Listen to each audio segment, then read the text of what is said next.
Friend, आज हम जेके channel में आप सभी का स्वागत है। आप लोग कैसे हैं? उम्मीद करते हैं कि आप लोग अच्छे होंगे। और बता दूं, मतलब पिछले 6-7 महीना बाद मतलब चांदपानी कार्यक्रम था, यहाँ पे आए हुए थे और इतने दिनों बाद आज आए हुए हैं। और ये मेरे साथ कौन है आइए मिलवा दे जल्दी से। देख सकते हैं आप लोग, पहचानिए कौन है, कमेंट करके ज़रूर बताइएगा। और आप अपना जो आपका फेवरेट गाना है तो गाना सुना दीजिए। मेरा फेवरेट गाना बहुत सारा है, बट मेरा गाना मैं सुनाऊंगी। हाँ। कि ढेर बाहुबली लोग के कैनी हम पना, कि बल के ना हमारा लगावल केहू था। ढेर बाहुबली लोग के कैनी हम पना, बल के ना हमारा लगावल केहू था।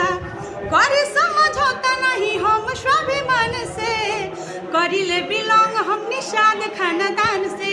जितने भी लोग निषाद है, जितने भी लोग मतलब देख रहे हैं, सब लोग प्यार दीजिए, आशीर्वाद दीजिए। Bye bye.